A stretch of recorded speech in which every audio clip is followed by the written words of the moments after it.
सोवे कन्हैया पालना या की है छवि अभिराम। सोते हुए कृष्ण से भी अद्भुत छवि उभर रही है। आंगन की शोभा मेरे मनमोहन घन। तो यशोदा दोनों रूप से परेशान हो जाती है। एक तो लाला नहीं सो रहा है तो भी दिक्कत कि जब तब पूजा पाठ सो विधि न दियो मेरे लाल। सो जा कन्हैया लाडले मैया बजावे ताल। कैसे सुलाऊं लाल को धीरे धीरे लोरी का। तो एक तो यह भी दिक्कत कि लाला सो नहीं रहा है, कैसे और काम करूं, जब तक पूजा पाठ कुछ भी नहीं। लेकिन जब लाला सो जाता है तो फिर यशोदा फंस जाती है, क्योंकि सोता हुआ कन्हैया भी बहुत सुंदर लग रहा है, उसको देखने लगे। आंगन की शोभा मेरे मनमोहन घन श्याम। और वही आचार्य वल्लभ देख रहे हैं, सुप्तम मधुरम। हे मधुराधिपते, आपका सोता हुआ रूप भी बहुत सुंदर लग रहा है। यहाँ तक कि माखन चोरी करता हुआ भी बहुत अच्छा लग रहा है। चोरी करके जो माखन खा रहे हैं ना, वल्लभ देखते हैं अपने भाव जगत में, वो भी बड़े मधुर लग रहे हैं। इतना ही नहीं, दमितम मधुरम। जब आप दैत्यों का वध कर रहे हैं तो वह भी कंस के छाती पर बैठे हुए कृष्ण भी मधुर लगे। जब प्रेम हो जाएगा भगवान से तो जो भी करेंगे सब मधुर लगेगा। मधुराधिपते अखिलम मधुर, आपका सब कुछ मधुर। भगवान को जो नैतिक दृष्टि से नापने जाएगा, ध्यान दे, कृष्णावतार बहुत गंभीर अवतार है, गहन है, सारगर्भित है सरस के साथ साथ। तो अगर बुद्धि से नैतिक स्केल से आप नापने जाएंगे तो कहीं से आप नाप नहीं पाएंगे। कैसा भगवान जो चोरी करता है, कैसा भगवान जो महारास करता है, चीरहरण करता है, मटकी फोड़ता है, झूठ बोलता है, तो बुद्धि से और नैतिकता से कैसे नाप सकते हैं। लेकिन अगर प्रेम से आप देखने जाएंगे तो सब मधुर है। मधुराधिपते अखिलम मधुरम। तो भगवान का वह सुंदर धूल दूसरित रूप भी बड़ा सुंदर लग रहा है। खैर कन्हैया लौट कर आए हैं, मैया स्नान कराई है, लाला को सुंदर वस्त्र धारण कराई, भोजन कराई, फिर कन्हैया विश्राम करने जाते हैं। सुखदेव जी कहते हैं, प्रिय परीक्षित, आज कृष्ण को ठीक से नींद नहीं आ रही। लेटे हैं लेकिन निद्रा नहीं है, सारा ब्रजमंडल सो रहा है लेकिन कृष्ण जग रहे हैं। ब्रजवासियों को लेकर, उनसे उनकी चिंता को लेकर चिंतित है। क्यों? चिंता का मूल कारण है कालिये नाग, जो काली दह में आकर अपना अड्डा जमा चुका है परिवार सहित। ये काली दह जमुना का ही एक भाग था। वर्षा ऋतु में तो एक हो जाता था, बाकी समय में ये दह अलग कट के हो जाता था, एक झील जैसा था। और कालिये नाग के विषाक्त विष से जहरीला हो गया था जल। अगर कोई पक्षी पानी पी ले प्राणांत हो जाता था। कोई भूल से गाय या मनुष्य कोई जल का स्पर्श किया प्राणांत हो जाता। यहाँ तक कि उसके ऊपर से भी कोई पक्षी गुजरता था ना, तो उसके वेपर के स्पर्श से वह भी मर जाता था। चारों तरफ कालिये दह का आतंक फैल गया, कोई उधर अब जाता नहीं था। तो भगवान उसी का विचार कर रहे हैं, कैसे इससे मुक्ति दिलाया जाए। विलोक्य दूषिताम कृष्णाम कृष्ण कृष्ण ही ना विभू तस्याम विशुद्धि मक्षिण्वान सर्पम तमुदवासयत। विलोक्य दूषिताम कृष्णाम कृष्ण कृष्ण ही ना विभू। यहाँ 3 कृष्ण आया है। आचार्य सुखदेव बड़े अलंकारिक भाषा में बोल रहे हैं। एक कृष्ण तो कृष्ण के लिए आया है, दूसरा कालिये के लिए और तीसरा कालिये दह के लिए। इसलिए कृष्णाम कृष्ण कृष्ण ही ना विभू। तो कृष्ण ने काली दह को स्वच्छ करने का विचार किया और कालिये नाग को वहां से हटाने का विचार किया। ऐसा भगवान संकल्प ले लेते हैं, उसकी रचना कर लिए मन में। और सवेरे ही सखाओं को, जब सखा लोग आए तो भगवान ने कहा कि देखो आज गाय चराने नहीं जाएंगे। तो सखाओं ने पूछा कि लाला ऐसी क्या बात है, आज कौन सा खुशी का दिन है कि गाय चराने नहीं जाएंगे। भगवान ने बोला बस वैसे ही, रोज रोज एक ही काम करना जी नहीं उब जाता। तो सखाओं ने कहा ठीक है, लेकिन क्या करेंगे ये तो बताओ, कुछ करने को भी तो चाहिए ना साथ में। जैसे बहुत से दिन आपको छुट्टी का दिन मिल जाता है, लेकिन एक दूसरी समस्या है कि छुट्टी के दिन अगर कुछ काम न दिया जाए करने को तो भी गड़बड़ हो जाओगे। तो लोग कोई ना कोई योजना बनाते हैं, कहीं टहलने चलो, कहीं हिल स्टेशन चलो, कहीं ये करो। जैसे मान लो गर्मी की छुट्टी पड़ गई तो बहुत लोग योजना बनाते हैं ना कि कहाँ हिल स्टेशन पर जाऊँ, कि कहाँ जाऊँ, विदेश जाऊँ, देश जाऊँ, सब योजना बनाते हैं। तो इधर छुट्टी मिली लेकिन आप छुट्टी नहीं लेना चाहते, वास्तव में कुछ और करना, टेस्ट चेंज करना चाहते हैं।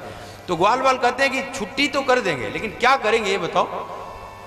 बैठकर घर में वैसे माला तो नहीं जपेंगे, कुछ काम बताओ तब तो बात निर्णय लेंगे क्या करना। कन्हैया बोले आज खेलेंगे, आज फुटबॉल का खेल खेलेंगे, गेंद खेलेंगे। तो खेलने में तो बच्चों की रुचि होती है। भगवान कहेंगे तो उन लोग राजी हो गए कि चलो खेलेंगे।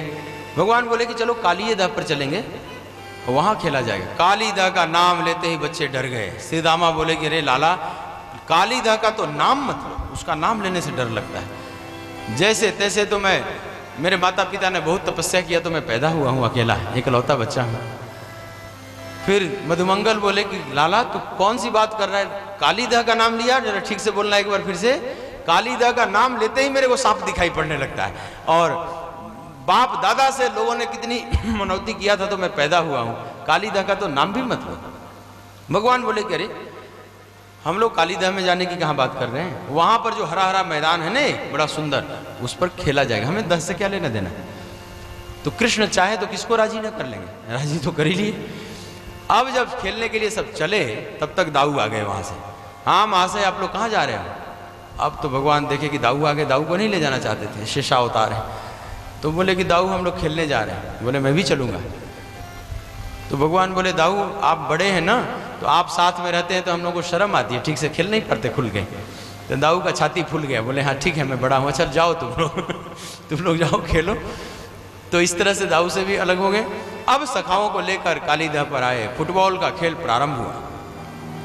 क्रिकेट का खेल नहीं ये क्रिकेट ने एक संक्रामक रोग भारत में फैला दिया है। देखो भारत का जो असली खेल है ना, वो तो हॉकी वैसे राष्ट्रीय खेल है, लेकिन क्रिकेट जो ना ओलंपिक में है, न एशियाड में है, न कॉमनवेल्थ गेम, किसी में भी तो नहीं है। और खाली वही देश है जो अंग्रेजों ने अपना उपनिवेश बना रखा था, गुलाम बना रखा, वही थोड़े से देश।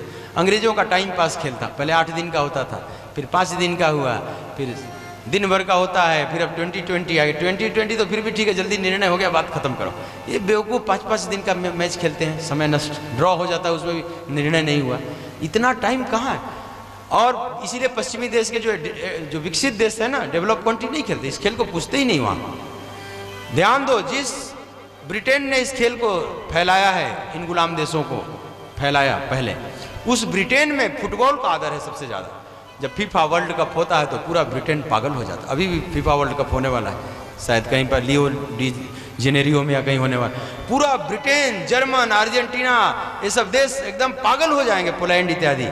क्रिकेट का वहाँ नहीं जुनून है, लेकिन जब फुटबॉल, और भारत में कोई फुटबॉल खेले तो सोचेंगे पिछड़ा है, और वहाँ फुटबॉल 45 1.5 घंटे में निर्णय हो जाता है, कितना बढ़िया खेल है। और यहाँ दिन भर खड़े रहो पागल की तरफ, वहाँ पर उसमें एक्सरसाइज भी हो जाता है, निर्णय भी जल्दी हो गया, बात खत्म हो गई। लेकिन ये टाइम पास का। फिर सबसे बड़ी बात है कि ना ओलंपिक में आता है, ओलंपिक जब मैच आता है तो आंख फाड़ कर देखते हो गोल्ड मेडल आ रहा है कि नहीं, सिल्वर, और वो भी ठीक से नहीं आता है, कांस्य भी ठीक से नहीं आता। तो उसका कारण है कि भारत की सारी ऊर्जा इस खेल ने खींच रखी है। इसमें साधारण खिलाड़ी भी करोड़पति अरबपति हो जाता है, और फुटबॉल, हॉकी, इसको कोई पूछने वाला नहीं। अभी अभी घटना घटी है ना कि देख, उसको देना था भारत रत्न, और क्रिकेट वाले के लिए तो बिना उसके परमिशन के ही इस सरकार ने पास कर दिया था। ये जो पिछली सरकार जो भूतपूर्व हो गई है ये भूत हो गई सरकार जो, तो उस सरकार ने उसको, कहते हैं कि उस तेंदुलकर को पता भी नहीं था ठीक से, उसके सारे डॉक्यूमेंट स्वयं ही तैयार कर दिया बिना उसके परमिशन और ठीक से, इतने वोट लेने के लिए। ये सब वोट बैंक की राजनीति बेईमानों ने। और उस जो हॉकी के थे, क्या नाम था उनका, हॉकी वाले, हाँ, उसकी बेचारे की फाइल 6 महीने से इधर उधर से डोलती रही और कहीं नहीं मिला। खैर यह सरकार जो आई है उसका सम्मान दे रही, उसके बेटे को भी बुलाया उस दिन।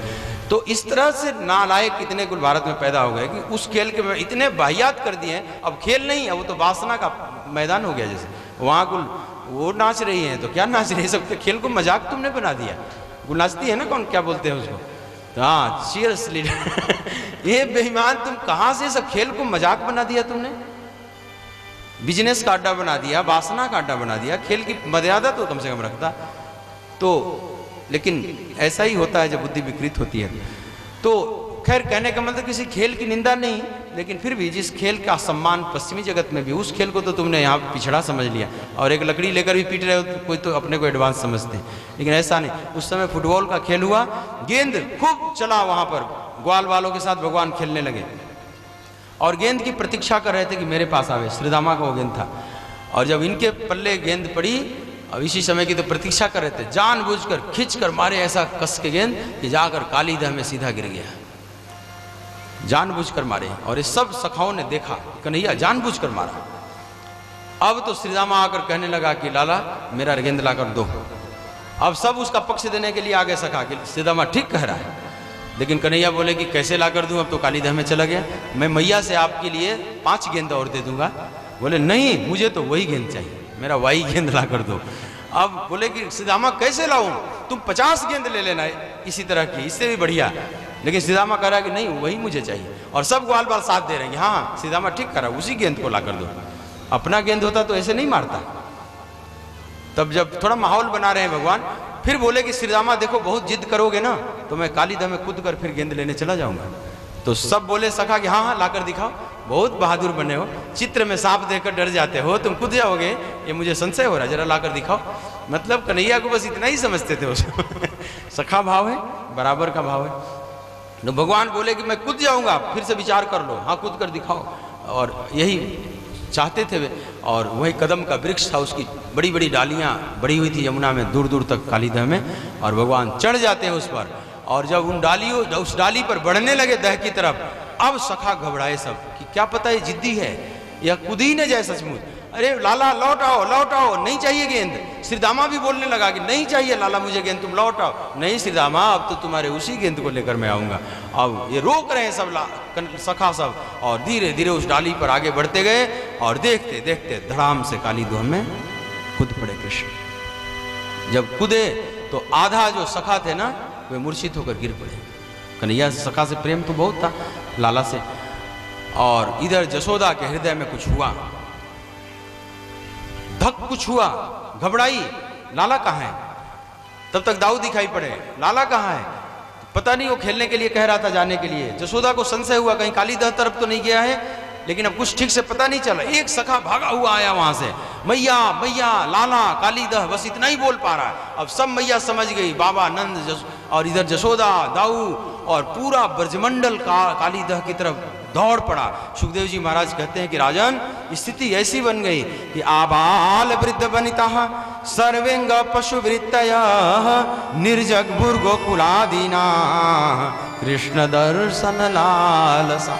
आबाल वृद्ध वनिता, चाहे बच्चे हो, चाहे बूढ़े हो, चाहे बीच वाले हो, और सर्वेंग या पशु वृत्तया, चाहे पशु पक्षी हो, सब अचानक स्तब्ध हो जाए और सब कालीदह की तरफ कुछ कर बैठे। गौएं एकदम ठिठक गई, बछड़े भी। और जब कालीदह के पास मैया जशोदा पहुंचती है, पता चला कि लाला कूद पड़ा है इसमें। अब जशोदा उसमें प्रवेश करने लगी, दाऊ रोक रहे हैं कि मैया तुम चिंता मत करो, लाला का कुछ नहीं होगा, यह सांप कुछ नहीं बिगाड़ पाएगा। तब तक जशोदा मूर्छित होकर गिर पड़ती है किनारे पर। अब इधर भगवान प्रवेश कर रहे हैं उस दह में नीचे, सांप सो रहा है।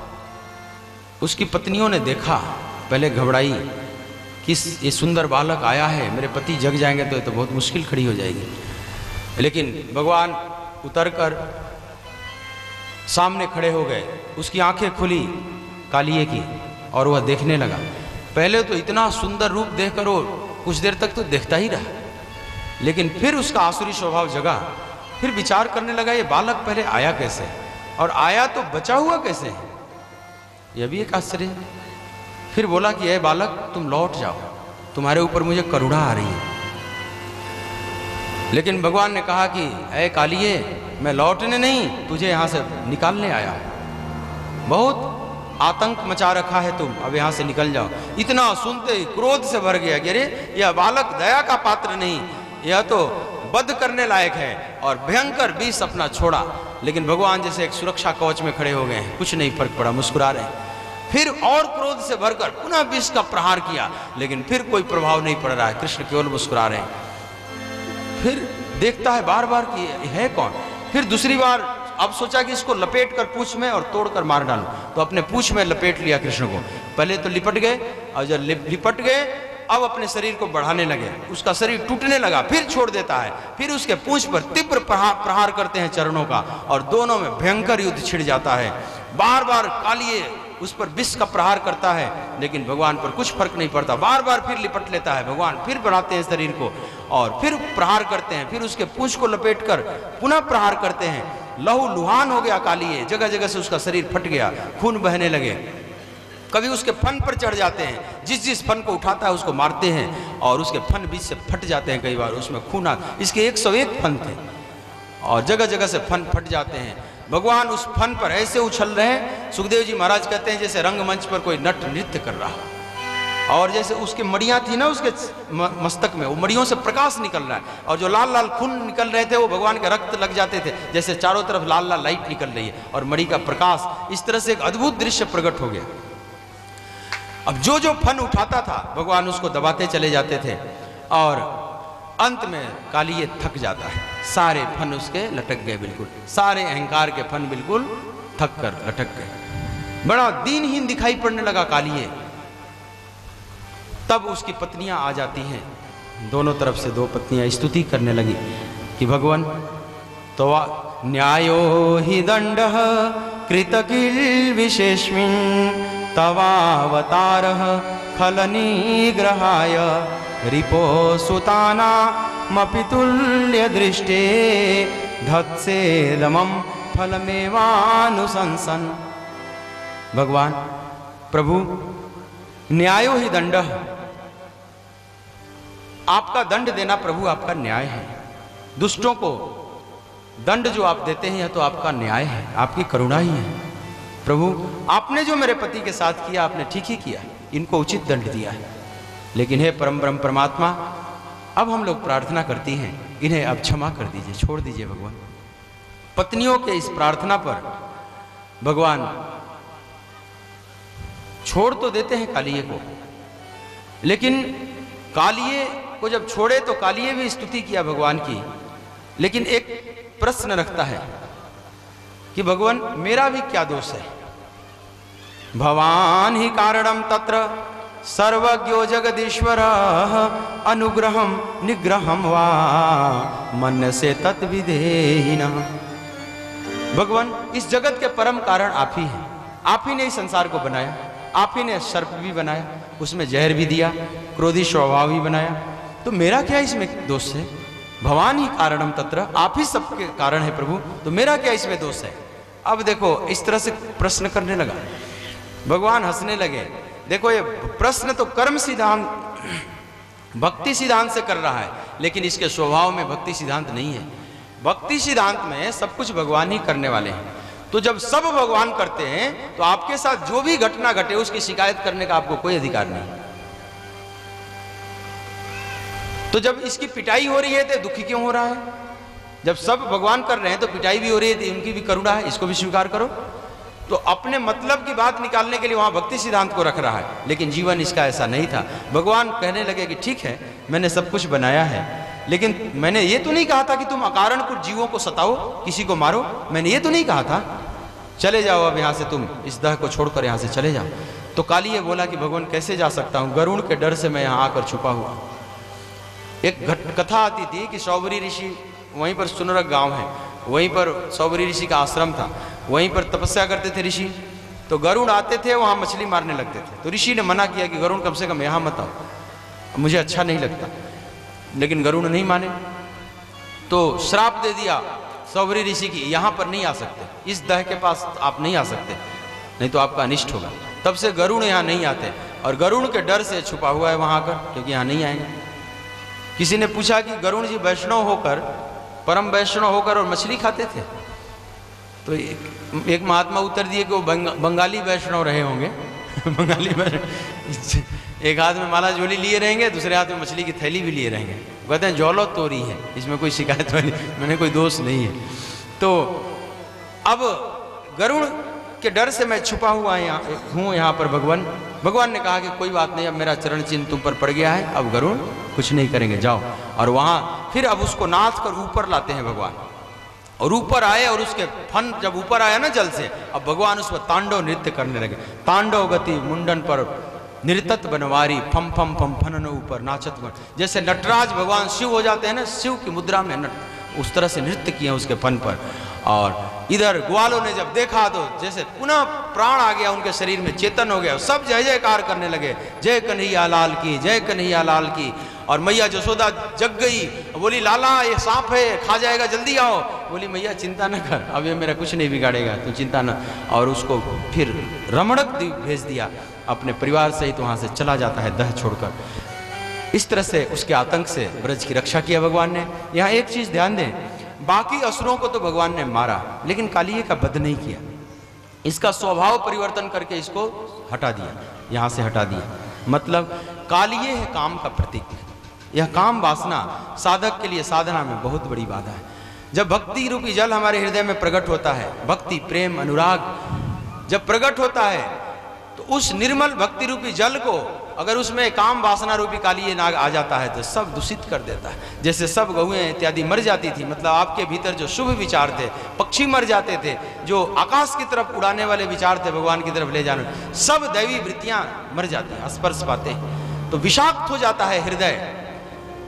लेकिन भगवान इसको मारेंगे नहीं, स्वभाव परिवर्तन करेंगे। इस काम को भी भगवान ने ही बनाया है। लेकिन गीता में भगवान कहते हैं कि धर्मा विरुद्धो भूतोसी कामोस्मि भरतर्षभ।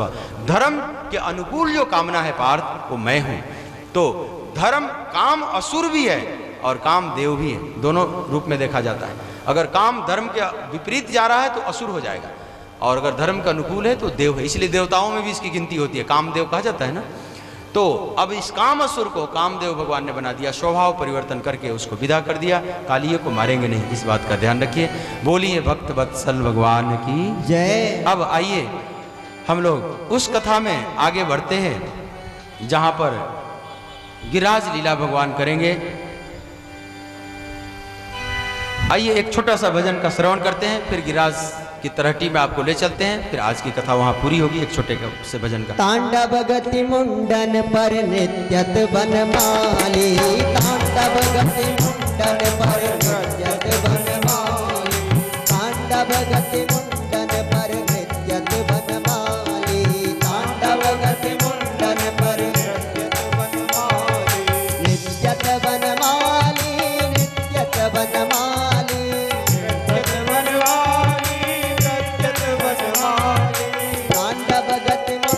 पर नित्यत बनमाली, तांडव गति मुंडन पर नित्यत बनमाली।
पर नित्यत बनमाली, तांडव गति मुंडन पर नित्यत बनमाली। बोलिए भक्त वत्सल भगवान की, श्री वृंदावन बिहारी लाल की जय जय श्री राधे। यहाँ पर कुछ और भी कथाएं हैं, जैसे चीर हरण वगैरह की कथाएं हैं, यज्ञ पत्नियों की कथा है। वो कल के प्रसंग में लेंगे, क्योंकि कल के प्रसंग से ही उसकी सही संगति बैठती है।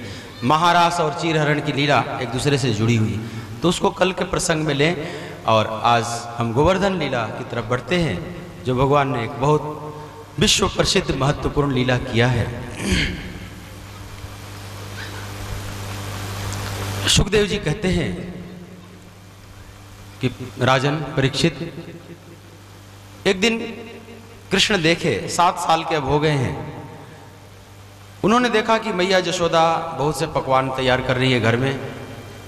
दरवाजे पर आए तो देखे कि नंद बाबा इत्यादि बड़े बूढ़े जो गोप लोग हैं, सब मिलकर हवन सामग्री इत्यादि तैयार कर रहे हैं बड़े मनोयोग से। तो स्वाभाविक जिज्ञासावश कृष्ण पूछ लिए बाबा वगैरह से कि बाबा ये सब तैयारी किस लिए हो रही है। बड़े गोपों ने कहा कि लाला ये सब पूजन की तैयारी हो रही है। बाबा किसकी पूजन, किसकी पूजा? तो इंद्र देवता की। इंद्र देवता, इनकी पूजा क्यों की जाती है बाबा? तो उन लोगों ने उत्तर दिया कि पर्जन्यो भगवान इंद्रो, भगवान इंद्र ही वृष्टि करते हैं सृष्टि में, और पूरी सृष्टि धन धान्य संपन्न होती है, उससे फसल उत्पन्न होते हैं, उससे घास उत्पन्न होती हैं, हमारी गौएं खाती हैं। तो हमारा गोधन, कृषि धन सब कृषि पर टिका हुआ है। हम लोगों का जो जीविका का साधन है वो कृषि है और गाय है। तो दोनों का संबंध वर्षा से बहुत जुड़ा हुआ है अभिन्न रूप से, और वर्षा होती है इंद्र देवता की कृपा से, इसलिए हम इंद्र की पूजा करते हैं।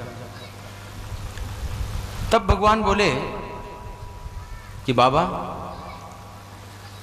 क्या सचमुच इंद्र की कृपा से वर्षा होती है? मुझे तो ऐसा नहीं लग रहा है।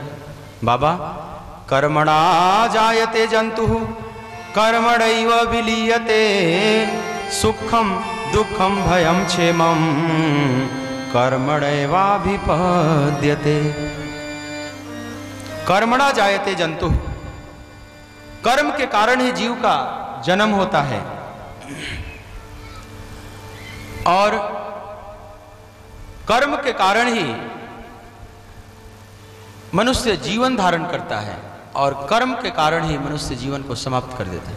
ध्यान दो इस प्रसंग में, एक भगवान वहां पर एक तरह से उन लोगों से शास्त्रार्थ करने लगे कि जो जीवन, जन्म, जीवन और मरण तीनों कर्म के अधीन है। हमारे पूर्व प्रारब्ध कर्म उसके अनुसार ऐसा होता है। जिसको हम जीवन कहते हैं, जन्म और मृत्यु के बीच की एक धारा है, या जन्म मृत्यु के बीच का जो फैलाव है, उसी को हम जीवन कहते हैं। तो तीनों कर्म के आश्रित है। हमारे पिछले कर्म के कारण यह सब हम सफर तय करते हैं, उसमें जो उतार चढ़ाव आता है। तो सुखम दुखम भयम क्षेमम, बाबा जीवन में जो सुख आता है या दुख मिलता है, सब उसके मूल में कारण कर्ममैवाभिपद्यते, कर्म ही कारण है। ये तो बात ठीक है। तो अगर हम भला कर्म करते हैं तो भगवान सृष्टि में वृष्टि भी करेंगे, सब करेंगे।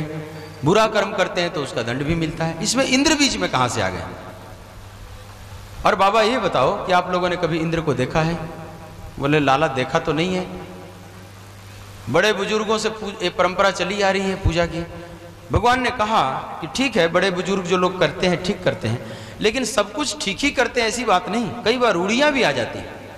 जो प्राचीन परंपराएं हैं उसमें बहुत कुछ ठीक है, लेकिन कई बार उसमें कोई रूढ़ियां भी आकर बैठ जाती हैं।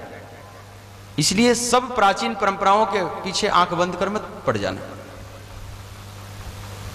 कई चीज रूढ़ी, कई तुम देवी देवता की पूजा कर रहे हो, कुछ था नहीं, वो कोई बहम में ऐसी पूजा किसी ने शुरू कर दी और वहां भीड़ लग रही। ऐसी ऐसी बहुत सी घटनाएं।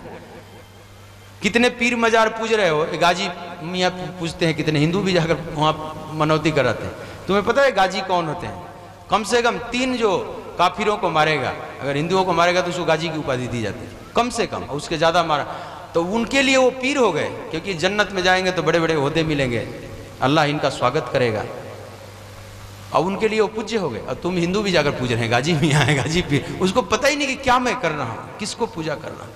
ऐसी बहुत सी कथाएं हैं जिस पर सब आडंबर फैल गया, वो उस पर पर्दा पड़ गया, वो क्या मूल चीज को भूल गए, और वहां कुछ से कुछ पूजा, अंधश्रद्धा में पूजा हो रही है।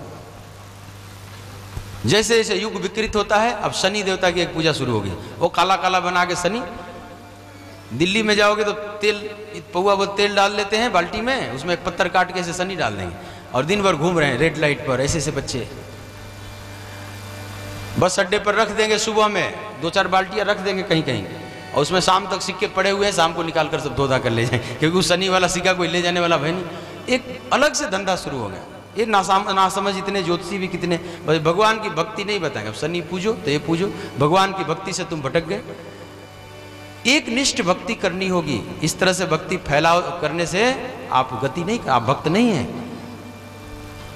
आप एक को बांह पकड़ ले, और जो परम सत्ता है उसके सामने सब तो भिगी बिल्ली की तरह नाचते हैं, शनि और राहु केतु, इसकी क्या हैसियत। तुम केवल भगवान को तो पकड़ो, सब और सहायता करेंगे, लेकिन तुम इतने डरे हुए हो, इतने बुजदिल और कायर हो कि तुम भगवान की अपने को भक्त कहते हो, लेकिन इधर मोर दास कहाई नर आशा करई तो कहूँ कहाँ विश्वास। विश्वास का मतलब यह है कि सामने कुछ भी हो जाए, भगवान जैसे प्रहलाद का विश्वास था, जो भी होगा लेकिन मेरे तो प्रभु ही। मीराबाई के जीवन में कितने भी उपद्रव आए, किसी ज्योतिषी के पास सलाह लेने नहीं गई, जीवन में बहुत उतार चढ़ाव आए, किसी से सलाह लेने नहीं गई, मेरे तो गिरधर गोपाल दूसरों ना। अगर तुझे वो पसंद है प्रभु ठाकुर तो मैं वो करूंगी, अगर तुझे पसंद है कि मीरा निकल जाए सन्यास के रास्ते पर तो मैं वो भी करूंगी। मीरा सबके लिए तैयार थी, लेकिन तुम्हारे उस स्नेह में, प्रेम में मैं सब कुछ करूंगी। मीरा अपनी वेदना रखी है बाद में, उनकी भाव को सब नहीं समझ पाते थे, लेकिन उनकी एक सखी थी बाला, बाला से अपने मन की बात कही कि बाला अब मैं चित्तौड़गढ़ में नहीं रह सकती, मुझे निकलना पड़ेगा। प्रभु की पदचाप, वह उनकी इच्छा सुनाई पड़ने लगी है, वे चाहते हैं कि अब सब छोड़कर निकलो, तो मैं वो भी करूंगी, वह कठिन दिन भी देखूंगी, कोई दिक्कत नहीं है, वो जो चाहेगा मैं सब करूंगी। बाला बाला अपनी सखी से कह रही है कि बाला मैं बैरागन होंगी, बाला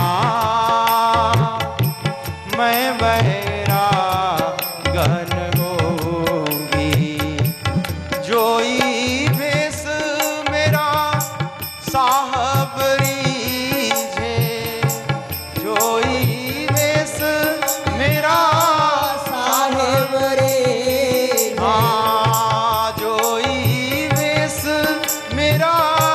प्रियतम रीझे, जोई भेष मेरा प्रियतम रीझे, सोई भेष धरोंगी बाला हो, बाला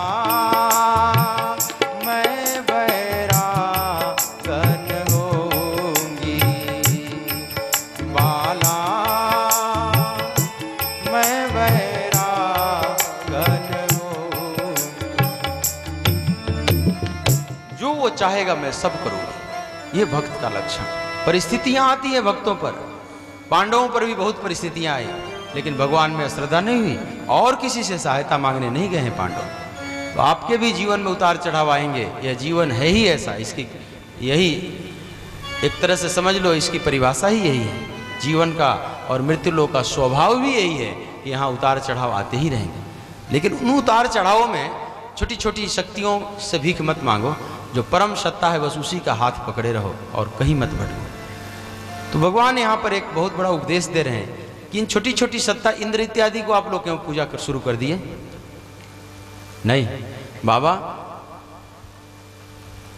एक परमात्मा की पूजा होनी चाहिए, और परमात्मा ने जो जगत बनाया है, जहां जहां से हमें सहयोग मिल रहा है, उसका भी आदर होना चाहिए। बाबा, आपकी कृषि, आपकी गोधन सब टिका हुआ है बारिश पर और इन पर्वत पहाड़ नदियों पर, तो इन पर्वत, पहाड़, नदियों, वन, जंगल, इनकी रक्षा आप क्यों ना करो? इनका सम्मान क्यों ना करो? जो प्रत्यक्ष से दिखाई पड़ रहा प्रभु की जलवा, प्रभु की कृति, ये गिरिराज गोवर्धन इतने पवित्र, इनसे, इनकी घासें हमारे गौएं खाती हैं, इनका जीवन चलता है, इनके झरने से हम पानी पीते हैं। इतना सुंदर इस गिरिराज, ये भगवान की क्या कम कृति है या कोई साधारण कृति दिख रही है जो आपके सामने? इसका सम्मान आप क्यों, पूजा मतलब सम्मान, इसका आदर आप क्यों ना करें? अब सब बड़े बूढ़े गोपे जो गोप थे वे बड़े चकित हो गए कि ऐसा 7 साल का बालक इस तरह से चैलेंज कर रहा है। और बड़े बूढ़े लोग तो बड़े हठी हो जाते हैं ना, जल्दी छोड़ना नहीं चाहते, पके हुए तोते वो सीखते ही नहीं। तो लेकिन इस बालक में अनेकों चमत्कार देखा था, इसलिए इस बालक की बात मानने जैसी लगती है, झुकना पड़ा बड़े मुश्किल से, लेकिन झुके। और उन लोगों ने कहा कि लेकिन एक शर्त है, हम लोग पूजा करेंगे गिरिराज की, लेकिन 2-3 शर्त है। एक तो जो हमारे पास टूटी फूटी पूजा करने की सामग्री और विधि है उसको स्वीकार करना होगा गिरिराज को। भगवान ने कहा कि ठीक है। दूसरी बात कि ठीक है, इंद्र ने तो दर्शन नहीं दिया, लेकिन आपके गिरिराज को दर्शन देना पड़ेगा। भगवान ने बोला कि चलो आपका भाव होगा तो वो भी हो जाएगा। फिर तीसरी बात कि अगर इंद्र जैसा कोई चीज है और अगर वह कुपित हो गया तो उसके कोप से अगर कुछ ब्रजमंडल पर विपत्ति आई तो उस विपत्ति से आपके गिरिराज को रक्षा भी करनी पड़ेगी। भगवान ने कहा कि ठीक है, चलो यह भी सही। अब भगवान सब सामग्री लेकर अब गिरिराज की तरफ कुछ करते हैं ब्रजवासियों को लेकर। एक चीज यहां ध्यान दो, इस गिरिराज पूजा में शायद आपका ध्यान वहां कम गया होगा। भगवान गिरिराज पूजा से मतलब एक पर्वतों का सम्मान, केवल पर्वतों का ही नहीं, जो भी प्राकृतिक चीज है सबको कृष्ण सम्मान देते हैं। जैसे नदी, यमुना को सम्मान दे रहे हैं, माने नदियों का। और वनों को, वृंदावन को प्रेम किए मतलब जंगल को भी, मोरों मयूर को प्रेम किए मतलब पक्षियों को भी, गौओं को प्रेम किए मतलब पशुओं को भी। भगवान सबको प्रेम कर रहे हैं, मतलब इस ब्रह्मांड में जो कुछ भी बना हुआ है ये सारा नेचर भगवान की कृति है, इसका सम्मान करो। देखो आज से 5000 साल पूर्व कृष्ण ने प्रकृति को सम्मान दिया इतना, तो आज का मानव ध्वस्त किया, जंगल को काटा, नदियों को दूषित किया, पहाड़ों को तोड़ा, और अब हाहाकार मच गया पूरे विज्ञान के जगत में। अब वैज्ञानिक कहते हैं बचाओ, अगर तुझे ऐ मानव बचना है तो वृक्ष लगाओ, नदियों को साफ रखो, पहाड़ों का सुरक्षा दो, नहीं तो तुम नहीं बच पाओगे, क्योंकि ये पूरा जगत एक इकोलॉजिकल सिस्टम पर चल रहा है। इसको पारिस्थितिकी तंत्र कहते हैं, इकोलॉजिकल बैलेंस पर टिका हुआ। अगर तुम एक को नष्ट करोगे तो तुम भी नष्ट हो जाओगे, जैसे तुम अपने ही पैर में कुल्हाड़ी मार रहे हो। तो यह परस्परावलंबन है पूरा जगत। यहाँ किसी को ब्रह्मांड में आप नष्ट करेंगे तो आप भी नष्ट होंगे, आप अकेले नहीं रह सकते इस ब्रह्मांड में, सब एक दूसरे पर अवलंबित है। गंगोत्री के रिजर्व फॉरेस्ट में मैंने एक बार देखा, फॉरेस्ट वालों ने एक बहुत बढ़िया चित्र बनाया था कि एक ऐसे डंडी खड़ी किया था, उस पर ऐसे एक डंडी था, एक तरफ मनुष्य बैठा हुआ है, दूसरी छोर पर शेर बैठा हुआ है, और मनुष्य बंदूक से निशाना लगा रहा है उस पर, और कॉशन नीचे लिखा हुआ है, सावधान, you all are on ecological balance, तुम सभी एक पारिस्थितिकी संतुलन पर खड़े हो। अगर शेर गिरेगा इधर मरकर तो तुम भी इधर से पलट जाओगे, तुम भी नहीं बचोगे। और आज देख सकते हैं कि वृक्ष लगाने पर कितना जोर दिया जाए, अरबों खरबों रुपया। क्यों? पहले तो जंगल काटा, शेर को हुक्म मारे गए, आज शेर बचाओ, सांप बचाओ, सब बचाओ, क्योंकि ये सारे जीव जंतु, पहले लगता था इससे हमारा क्या लेना देना, लेकिन आज एक शेर मार दो तो एक आदमी से भी ज्यादा अधिक आप फंस जाएंगे उसमें, मनुष्य मारने से भी क्योंकि अब पता चला कि भगवान ने जो बनाया है यहाँ सबकी जरूरत। तो प्रकृति का सम्मान करो, जो ये जलवा दिख रहा है ना, इसमें से किसी को नष्ट, पेड़ पौधे, पहाड़, नदी, सबका आदर करो। गिरिराज पूजा का यही मतलब है। गिरिराज पूजा का यह मतलब नहीं कि खाली पहाड़ की परिक्रमा करके आ गए। कृष्ण के गांव में वो गिरिराज था, लेकिन आपके गांव में जो पहाड़ है उसका सम्मान करो, इसका भाव। कृष्ण के गांव में वृंदावन था, आपके पास जो भी पेड़ पौधे हैं उसका भी सम्मान करो। लेकिन इस बात को न समझो तो केवल उसी परिक्रमा में दौड़ते, वहां भी परिक्रमा करो, लेकिन इसका मतलब है कि भगवान का जो संदेश है कि सबका सम्मान करना। अब गिरिराज की तलहटी में सब कुछ करते हैं ब्रजवासियों को लेकर भगवान, और वहां खूब सुंदर पहले अभिषेक किया जाने लगा। जमुना से जल लाते लाते ब्रजवासी थक गए, कमर टूट गई। बोले लाला तेरे गिरिराज जी तो इतने बड़े हैं कि इनका अभिषेक ठीक से हो ही नहीं पा रहा, इनका नख भी गीला नहीं हुआ, हम लोगों की कमर टूटी जा रही है। तब भगवान ने करुणावश वही मानसी गंगा प्रकट कर दिया। बोलिए मानसी गंगा की। और खूब अभिषेक हुआ, सारे भोजन सजा दिए गए, खूब बढ़िया पूजन हुआ और सब भोजन का भोग लगाया गया। और अब परिक्रमा करने लगे ब्रजवासी लोग सारे गिरिराज की। 7 कोस की परिक्रमा है, तो आओ हम भी परिक्रमा करते हैं। मैं तो गोवर्धन को जाऊं मेरे वीर, नाय मानो मेरो मनवा। मैं तो गोवर्धन को जाऊं मेरे वीर, नाय माने मेरो मनवा। नाय मानो मेरो मनवा, नाय मानो मेरो मनवा। नाय माने मेरो मनवा, नाय माने मेरो मनवा। मैं तो गोवर्धन को जाऊं मेरे वीर, नाय मानो मेरो मनवा। मैं तो गोवर्धन को जाऊं मेरे वीर, नाय माने मेरो मनवा।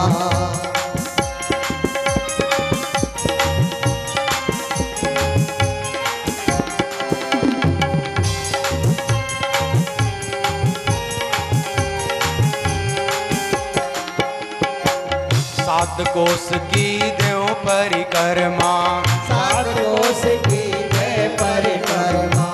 7 कोस की देव परिक्रमा। 7 कोस की जय परिक्रमा। मैं तो मानसी गंगा नहाऊं मेरे वीर, नाय मानो मेरो मनवा। मैं तो मानसी गंगा नहाऊं मेरे वीर, नाय माने मेरो मनवा। नाय मानो मेरो मनवा, नाय मानो मेरो मनवा। नाय माने मेरो मनवा, नाय माने मेरो मनवा।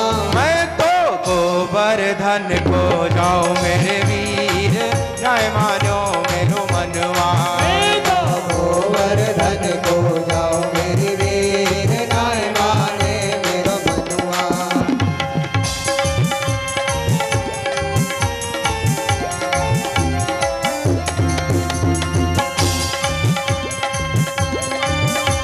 जय हो।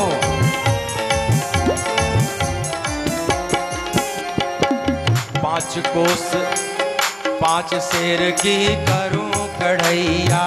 5 शेर की करो कढ़ैया।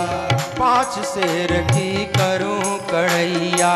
5 शेर की करो कढ़ैया। गिरिवर को भोग लगाऊं मेरे वीर, नाय मानो मेरो मनवा।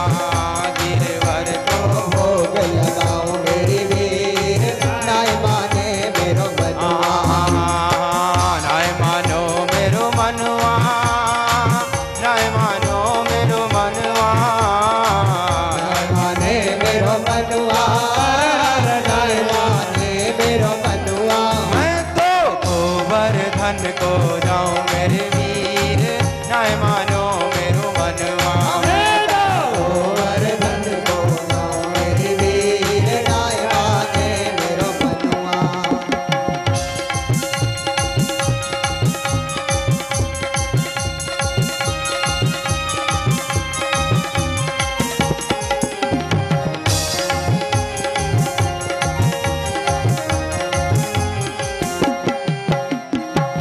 चंपा भी जाए रही, चमेली भी जाए रही। चंपा जाए चमेली जाए रही। चंपा भी जाए रही, चमेली भी जाए रही। चंपा जाए चमेली जाए। फिर मैं कैसे रह जाऊं मेरे वीर, नाय मानो मेरो मनवा। फिर तो मैं कैसे रह जाऊं मेरे वीर, नाय माने मेरो नाय मानो मेरो मनवा, नाय मानो मेरो मनवा। माने मेरो मनवा, नाय माने मेरो मनवा। मैं तो गोवर्धन को जाऊं मेरे वीर, नाय मानो मेरो मनवा। मैं तो गोवर्धन को जाऊं मेरे वीर, नाय माने मेरो मनवा।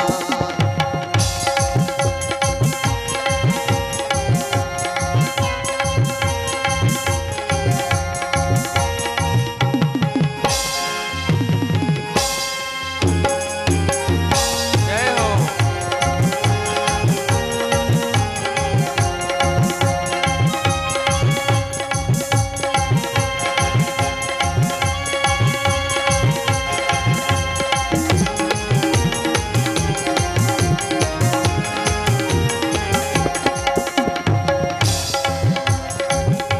पाँच आने की पाव जलेबी। आने की पाव देखिए ये भजन पूरा ब्रज रस से भरा हुआ है।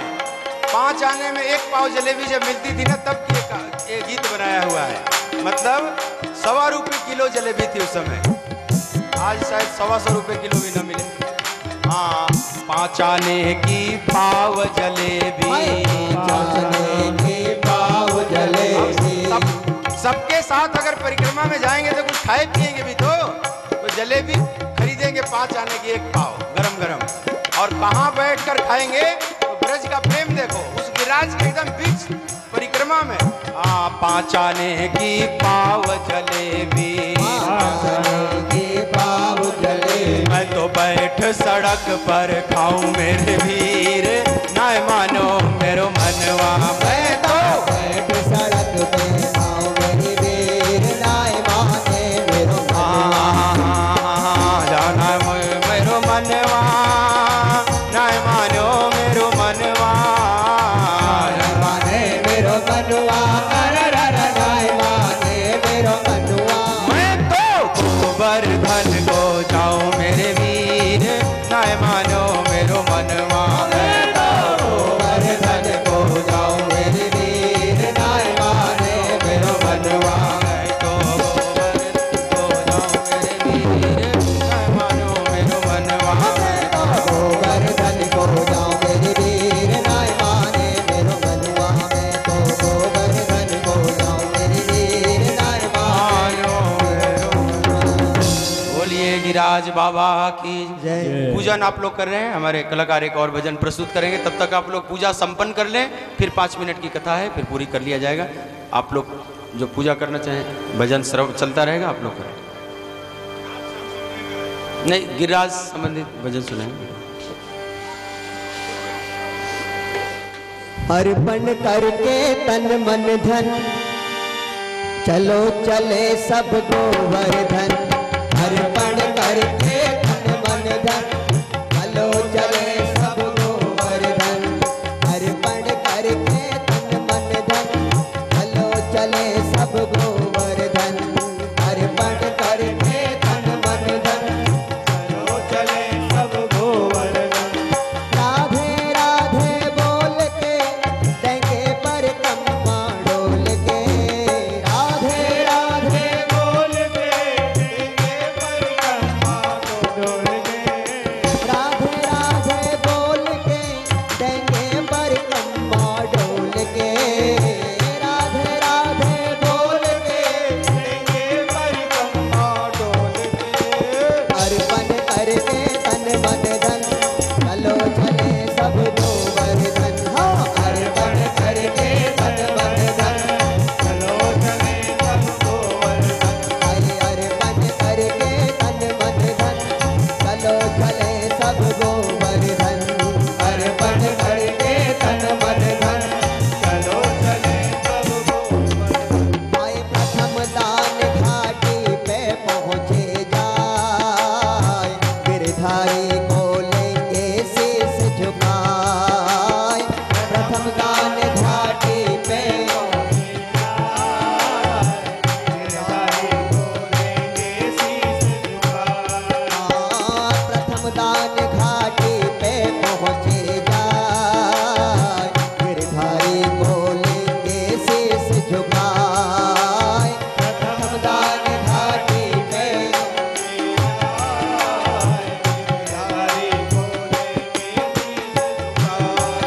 दंडौत कर मन में न डर, दंडौत कर मन में न डर। परिक्रमा की तैयारी कर, परिक्रमा की तैयारी कर। पानी में रस घोल के देंगे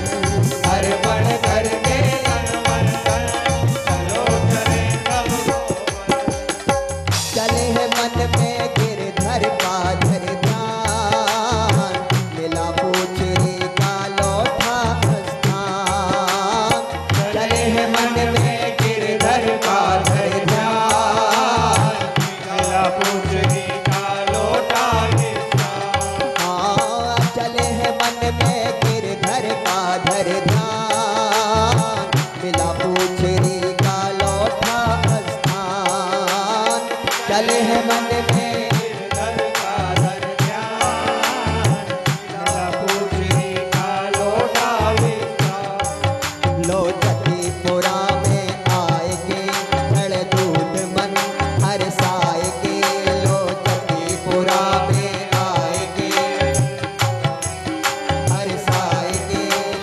राधे राधे बोल के देंगे परिक्रमा डोल के। राधे राधे बोल के देंगे परिक्रमा डोल के। अर्पण करके तन मन धन चलो चले सब गोवर्धन। अर्पण करके तन मन धन चलो चले सब ओ राधे राधे बोल के देंगे परिक्रमा डोल के। राधे राधे बोल के देंगे परिक्रमा। अर्पण करके तन मन धन चलो चले सब गोवर्धन। अर्पण करके चलो चले सब हाय राधा कुंड पे राधे का धर ध्यान, मानसी गंगा में करना स्नान। राधा कुंड पे राधे का धर ध्यान, मानसी गंगा में करना स्नान। पावन होगी सब आत्मा, पावन होगी सब आत्मा, मिल जाएंगे परमात्मा, मिल जाएंगे परमात्मा। राधे राधे बोल के देंगे परिक्रमा डोल के। राधे राधे बोल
गिरिराज बाबा की जय। 5 मिनट की कथा है, धैर्य से आप श्रवण करें। गिरिराज महाराज की पूजन भगवान कृष्ण की प्रेरणा से ब्रजवासियों ने बड़े प्रेम श्रद्धा से की, और इधर इंद्र को पता इस बात की चली कि मेरी पूजा बंद हो गई है। बहुत नाराज हुआ और अपने मेघ मालाओं को, जो श्यावंतक मेघ थे, गणम सांवर्तकम नाम मेघा नाम चांतिकारिणम, सांवर्तक मेघ मालाओं को बुलाया और आदेश दिया कि जाओ तुम लोग ब्रज में जाओ, एक नंद का लाला है, उसने मेरी पूजा बंद करा दिया है, उसको ऐसी सीख दो, पाठ पढ़ाओ, क्योंकि आजकल वह बहुत बिगड़ चुका है। वाचालम बलिशम स्तब्धम अज्ञम पंडित मानिनम कृष्णम मर्त्यमुपाश्रित्य गोपा में चक्रुर प्रियम। बहुत वाचाल हो गया है। वाचालम बालिशम स्तब्धम, बालक है और बहुत वाचाल हो चुका है, और है तो अज्ञ मूढ़, लेकिन अपने को पंडित मानिनम, अपने को पंडित मान रखा है, बहुत ज्ञानी मान रखा है। जाओ ऐसी शिक्षा दो कि पूरे उसके साथ जो ब्रजवासी भी जो उसकी बात माने हैं, वे भी जिंदगी भर याद रखें, ब्रजमंडल का नामो निशान मिटा दो। और ऐसा आदेश पाकर बड़ी बड़ी मेघ मालाएं आकर चारों तरफ से ब्रजमंडल को घेर ली। काले काले मेघ बिल्कुल पास नजदीक तक आ गए, बिजली चमकने लगी, बादल गरजने लगी, जैसे बादल फटने लगा, और मूसलाधार बारिश, तो बादल फट गया, समझ लो इस तरह से। देखते देखते ब्रजमंडल में हाहाकार मच गया, चारों तरफ आंधी तूफान सब आ गए। अब ब्रजवासी डरने लगे, समझ गए कि लगता है कोई इंद्र का प्रकोप है। बहुत भयभीत होकर भगवान के पास आए, कन्हैया यह इंद्र का कोप है, अब आप रक्षा करें, आप ही बचा सकते हो, नहीं तो अब हम लोग बचेंगे नहीं। चारों तरफ हाहाकार मचा हुआ है। भगवान ने कहा कि आप लोग धैर्य धारण करें, जिस गिरिराज की आपने पूजा किया है वे जरूर आपकी रक्षा करेंगे, आप लोग थोड़ा धैर्य धारण करें। और आर्त भाव से पुकारने लगे कि कृष्ण कृष्ण महाभाग त्वन्नाथम गोकुलम प्रभो त्राहुमर्हसि देवाना कुपिताद भक्तवत्सल। इंद्र के कोप से आप ही एकमात्र रक्षा कर सकते हैं। हे कृष्ण कृष्ण महाभाग, हे भगवान आप मेरी रक्षा करो। भगवान ने सबको सांत्वना दिया, और इसी समय भगवान ने संकल्प लिया मन ही मन गिरिराज उठाने का। और सुखदेव जी महाराज कहते हैं कि जैसे गिरिराज महाराज उठने के लिए तैयारी बैठे हुए हैं बिल्कुल, और ऐसे भगवान ने उठा लिया। इत्युक्त वैके न हस्ते न कृत्वा गोवर्धन नाचलम दधार लीलया कृष्ण छत्राकमिव बालक। देखते देखते लीलापूर्वक भगवान ने ऐसे ही उठा लिया, जैसे कोई वो छत्र को, जैसे वो सांप का छत्ता कुकुरमुत्ता होता है, वैसे उसको कोई उखाड़ कर बच्चा, छोटा बच्चा ऐसे ऊपर कर ले। और देखते देखते भगवान ने गिरिराज को धारण कर लिया अपने इस अंगुली पर, छोटी अंगुली पर। और सभी ब्रजवासियों को कहा कि अब आप लोग इसके अंदर आ जाओ, लेकिन डर से कोई आ नहीं रहे, क्या पता गिर जाए गिरिराज। और उधर बाहर मूसलाधार बारिश हो रही है, तो भगवान ने कहा कि अगर बाहर आप लोग रहेंगे तो भी तो बच नहीं पाएंगे। मान लो यहाँ संशय हो रहा है तो बाहर भी तो नहीं बचोगे, क्या पता अंदर बच जाओ, इसलिए आप लोग संशय छोड़ो, सब अंदर आओ। इस बालक के प्रताप को तो देख चुके थे ग्वाल और ब्रजवासी अनेकों बार, तो सबको श्रद्धा बढ़ जाती है और सब अंदर आ जाते हैं अपने गौओं को लेकर। गोप गोपी गौएं सब आकर उसमें 7 कोस के गिरिराज के नीचे सब आकर खड़े हो गए। इधर भयंकर वर्षा हो रही है चारों तरफ, और यह वर्षा चलती रही दिन रात। जब 3 दिन बीत गया तो थोड़ा सखाओं को दया आई कि लाला थक गया होगा, तो सब अपनी अपनी लठियाँ भी लगाए हुए हैं, तो फिर भी लगा कि लाला थोड़ा विश्राम कर ले, हम लोग तो विश्राम भी बीच बीच में कर ले रहे हैं। तो सब ने कहा, सखाओं ने आकर कि लाला जरा तुम विश्राम कर लो। भगवान ने कहा कि फिर ये धारण कौन करेगा गिरिराज जी को? तो सखा सब बोले कि क्या तुम ही धारण किए हुए हो? हम लोग भी तो धारण किए हुए हो हैं, तो थोड़ी देर विश्राम करके फिर भले ही लगा देना, तब तक हम लोग धारण किए हुए हैं, क्या तुम ही धारण किए हो? भगवान मुस्कुराने लगे, समझे कि ग्वाल बाल समझ नहीं पा रहे। भगवान ने लीलापूर्वक थोड़ा सा हाथ नीचा किया, जैसे ही नीचे किए सब लठियाँ तर तर तर तर करके टूटने लगी। अरे लाला संभालो संभालो संभालो, फिर भगवान ने संभाल लिया। अब तो ग्वालों को बड़ा आश्चर्य हुआ, सखाओं को विशेष रूप से, क्योंकि बराबर का रिश्ता।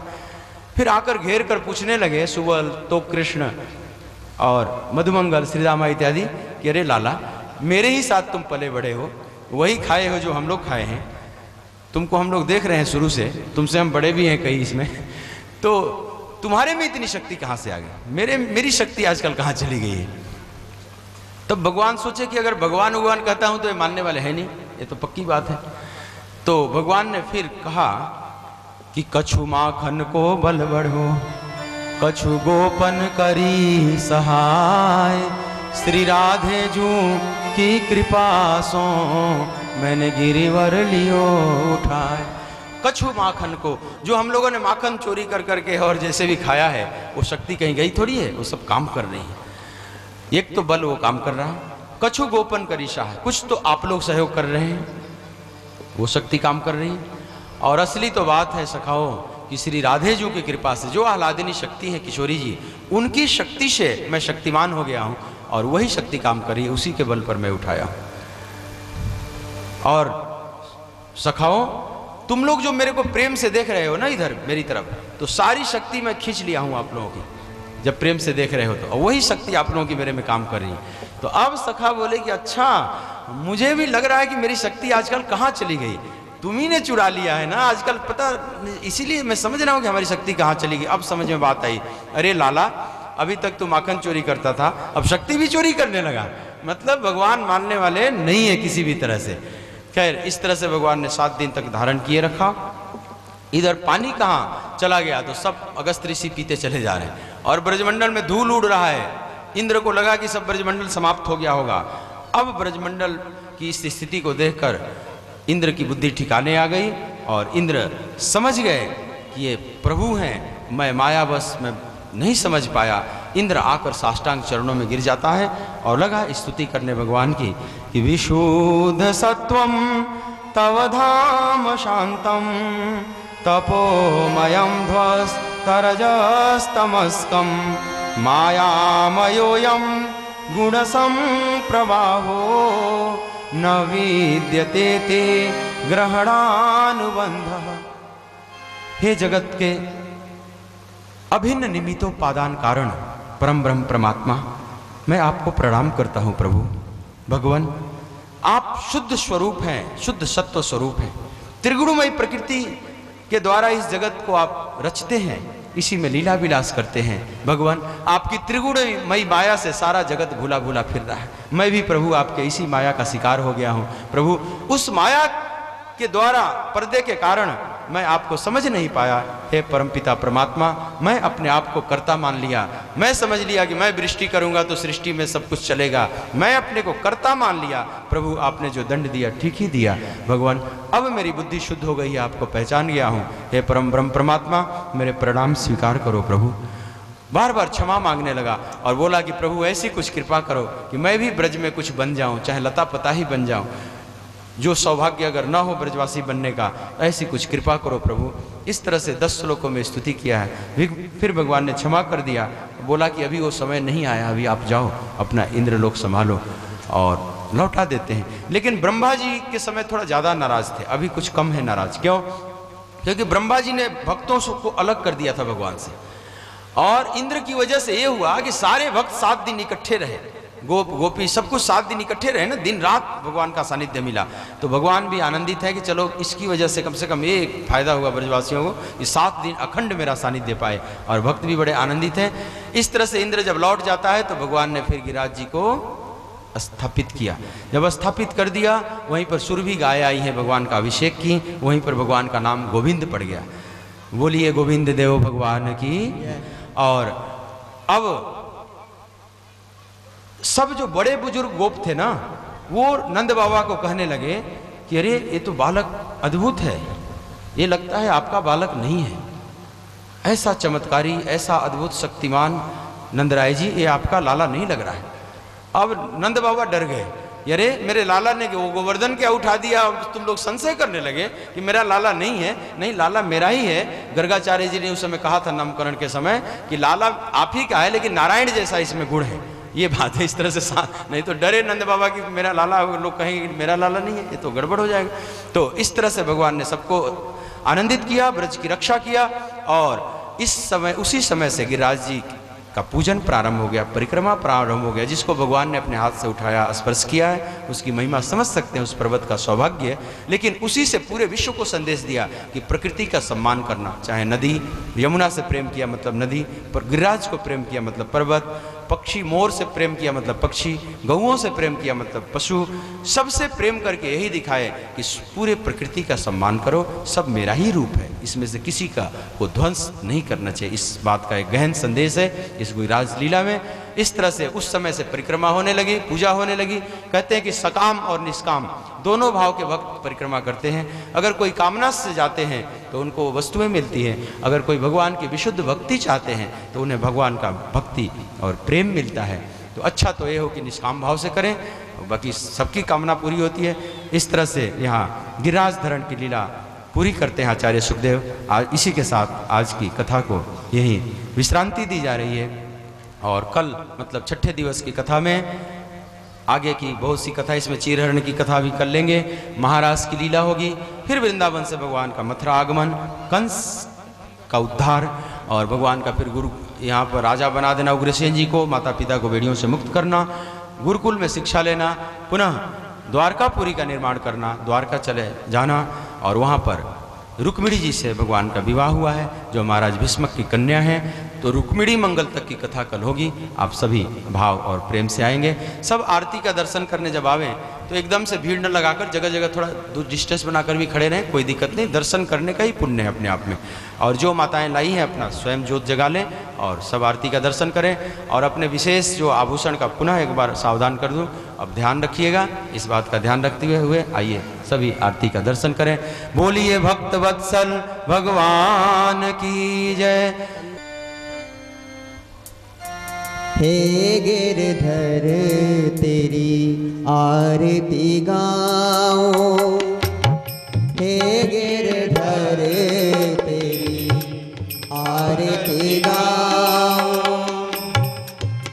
आरती गाओ प्यारे आपको मनाओ, आरती गाओ प्यारे आपको मनाओ, आरती गाओ प्यारे आपको मनाओ, आरती गाओ प्यारे आपको मनाओ, बांके बिहारी तेरी आरती गाओ, बांके बिहारी तेरी आरती गाओ, मेरे कुंज बिहारी तेरी आरती गाओ, मेरे कुंज बिहारी तेरी आरती गाओ,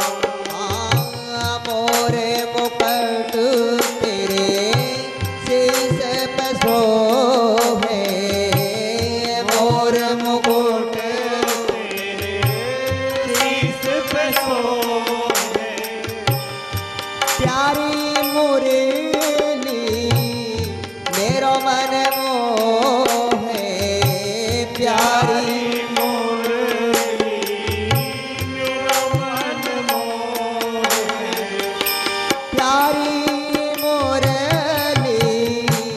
मेरो मन मोहे, प्यारी मुरली मेरा मन मोहे, या बंसी पे वारी वारी जाओ, या बंसी पे बलि बलि गाओ, बांके बिहारी तेरी आरती गाओ, बांके बिहारी तेरी आरती गाओ, चरणों से निकली गंगा प्यारी, चरणों से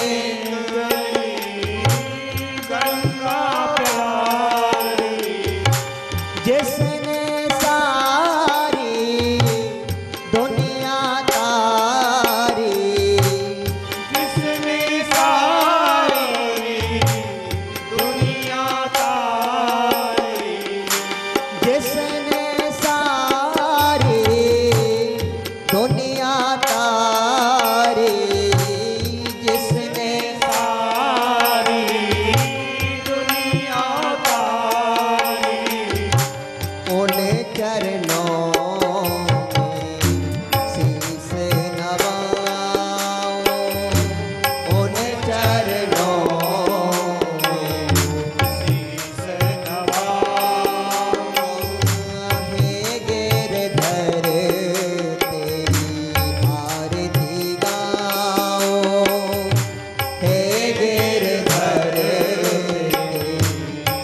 दास अनाथ के नाथ आप हो, दास अनाथ के नाथ आप हो।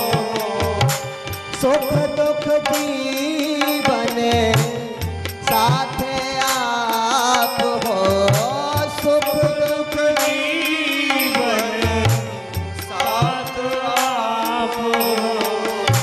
सुख दुख जीवन साथ आप हो, सुख दुख जीवन साथ आप हो। बारी बारी जाओ तो बलिहारी जाओ, बारी बारी जाओ तो बलिहारी जाओ। हे गिरधर तेरी आरती गाओ, हे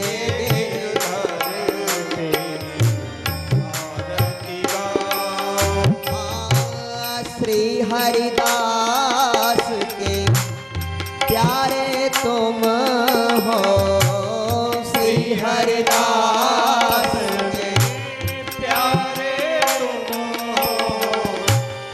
मेरे मोहन जीवन धन हो, मेरे मोहन जीवन धन हो।